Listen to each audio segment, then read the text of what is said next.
Hello ladies and gentlemen and movie lovers of all kind, and welcome back to the channel.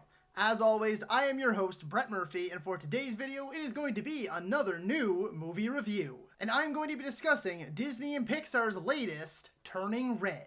So Turning Red is Pixar's latest movie to drop in what I meant to say is Turning Red is Pixar's third consecutive movie to go straight to Disney Plus and skip out on a theatrical run. Nevertheless though, it still is a brand new Pixar movie, arguably the best animation studio working today. So does this animation juggernaut strike gold once again, or is it a little more Cars 2? Well, we're about to find out. And of course, as always with all of my new movie reviews, this video is 110% spoiler free, so you can proceed with confidence. Before I hop into the actual review itself, I just wanted to let you all know that I have an entire playlist dedicated to all of my new movie reviews. So be sure to check that out, and I guarantee you'll find something you like.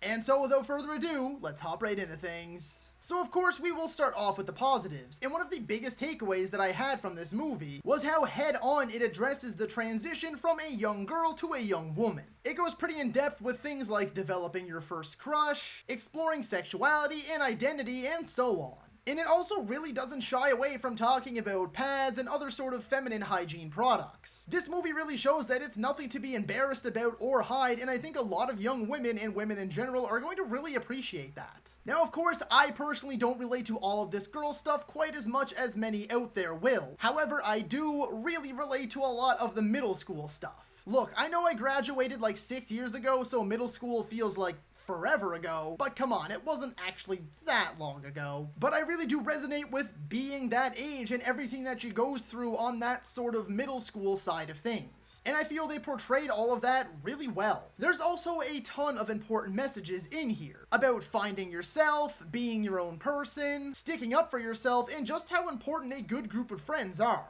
On that note, I love her friend group. Each has their own unique individual personality, and they're all just so quirky, weird, relatable, and lovable.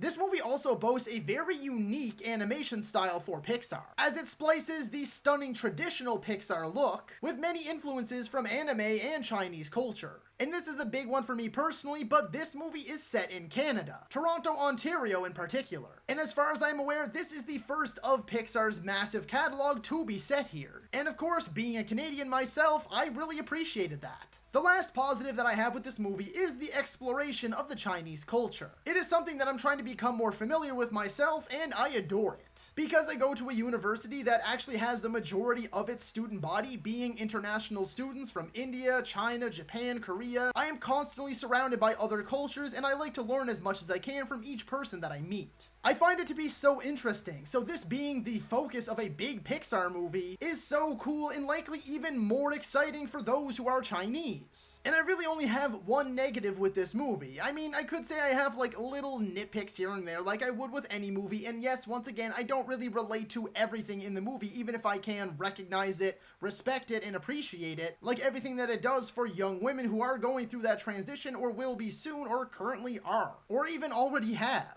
So there's also a big focus on family and mothers in here as well. But my only real gripe with the movie is that I just found the final act to be a little too over the top, and I just thought that was a bit much and felt kind of out of place. In the end though, I loved this movie, which really surprised me. Like, I typically love Pixar movies, but I barely saw any marketing for this movie at all. It seemed like it was completely flying under the radar. I mean, it completely flew under my radar, but by the time the credits rolled, I was completely enamored. Yes, even though I don't relate to it personally as much as others will, and I felt the finale was a bit over the top, I adored this movie and believe that Pixar delivered us yet another major and memorable hit. And with all that being said, I'm going to be giving Pixar's Turning Red an 8 out of 10.